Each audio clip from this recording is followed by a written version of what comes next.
안녕하세요. 세상을 이롭게 하는 일에 관심 많은 승무원쌤 김용숙입니다.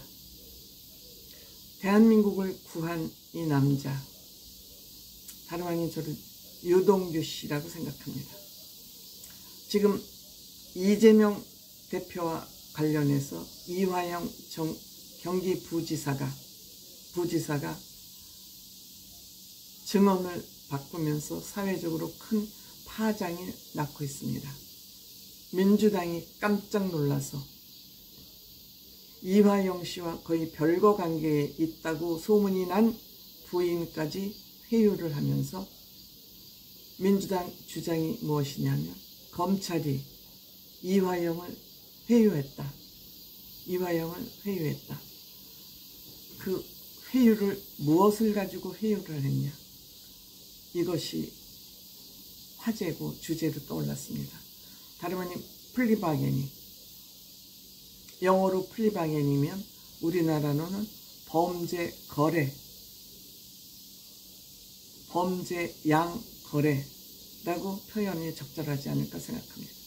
우리는 법을 생각할 때 법은 굉장히 어렵고 전문적이라고 생각을 합니다. 저는 그렇게 생각하지 않습니다. 법은 상식이라고 생각합니다. 많은 사람들이 그 법의 규정을 듣고 많은 사람이 끄덕끄덕 할 때 그 법은 상식적인 법이다, 좋은 법이다, 이렇게 얘기할 수 있을 것입니다.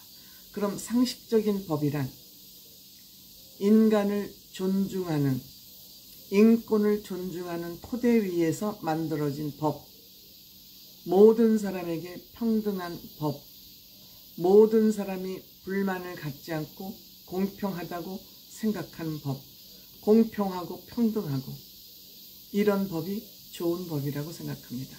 공평, 평등의 기준은 인간은 자기 스스로를 보호하는 보호 본능을 가지고 있다. 그 보호 본능을 가지고 있는 것을 존중하는 법.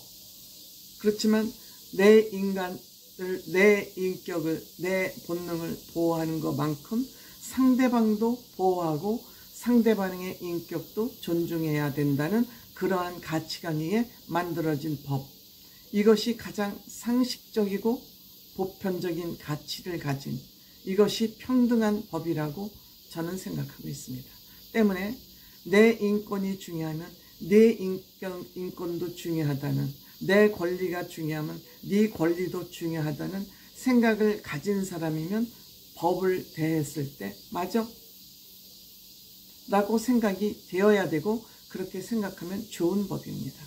그렇기 때문에 저는 법이 특별하다고 생각하지 않습니다. 법은 상식이다. 상식적이어야 한다. 저는 이렇게 생각합니다. 그런데 이 플리바게닝이라는 것은, 즉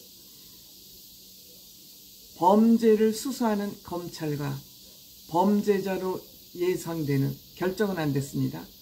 예상되는 범죄자, 피의자 간에 서로 수사를 하는 과정에서 우리나라는 기소 독점주의, 기소 편의주의라는 게 있습니다. 기소는 검찰만이 할 수 있는 것이 기소 독점주의라고 그러죠.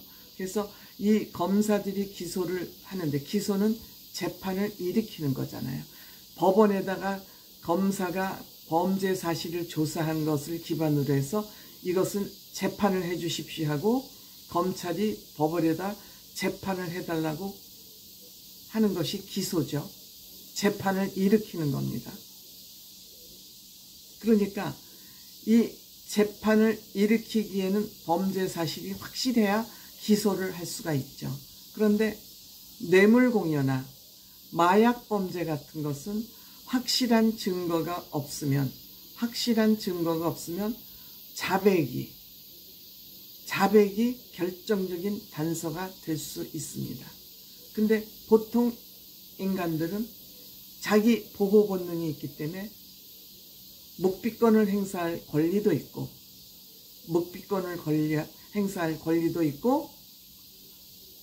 범인 사실을 아니라고 부정할 권리도 가지고 있습니다. 이것은 기본권에 해당하기도 합니다.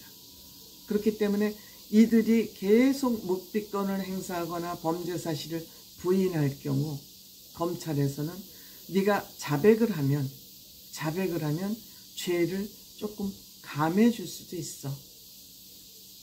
자백을 안 하고 계속 부인을 하면 판사들도 이런 부인을 계속하는 이런 죄인에 대해서는 법을 무겁게 때립니다. 즉 정경심 교수 부부, 조국 부부가 계속 범죄 사실을 부인했기 때문에 원래 죄보다 형량을 높게 받은 것입니다. 그렇기 때문에 이런 범죄 사실을 단서를 잡기 위해서 범죄자, 피의자와 거래를 하는 것을 플리바게닝이라고 합니다. 근데 외국에서는 이것이 법률로 정해져 있지만 우리나라는 아직 정해져 있지 않습니다. 그래서 범죄하고 거래를 했다, 회유를 했다라고 계속 민주당에서 우기고 있는 겁니다. 이화영 씨가 증언을 바꾼 것은 검찰이 회유를 했기 때문에 이재명 대표에게 불리한 증언을 하기 시작했다. 이것을 민주당이 우기고 있는 것입니다. 이것이 회유입니다. 근데 법적으로 우리나라는 아직 법제화되어 있지 않기 때문에 이것을 비리라고 또 우기고 있는 것입니다. 반면에 유동규 씨도 처음에는 이재명을 구해야 되겠다는, 이재명을 자기의 왕으로 생각하고 있을 때는 계속 범죄 사실을 숨겨왔습니다. 우겼습니다. 덮어줬습니다. 그런데 어느 때부터 정신을 번쩍 들고 나니 이거 뭐야? 내가 지금 이재명이한테 그 일당들한테 이용당했잖아.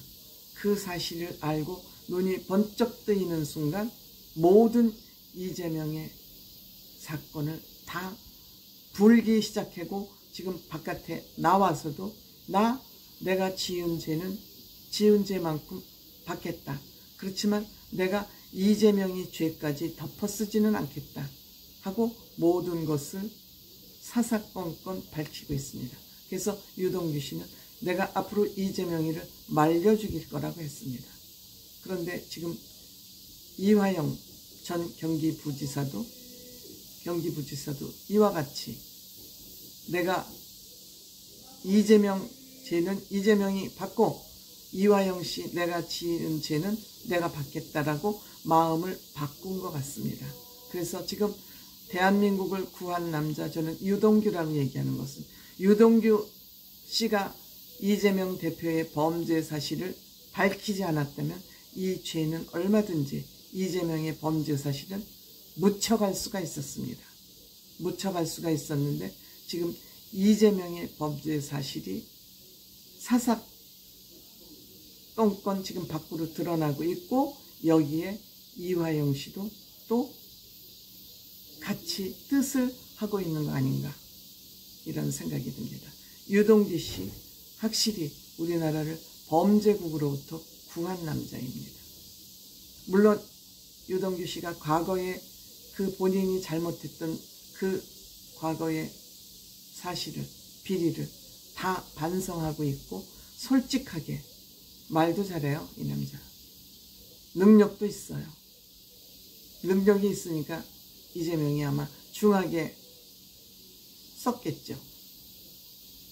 경기관광공사 사장, 경기도시개발, 성남도시개발기획본부장인가요? 이곳에 이용만 해먹고 결국 내쳐졌다. 그런 분함, 이재명의 인간성에 대해서 샅샅이 알고 나서부터 지금 실토를 하고 있기 때문에 이재명이 잘하면 종신형 받지 않을까요? 모르겠습니다. 법 전문가가.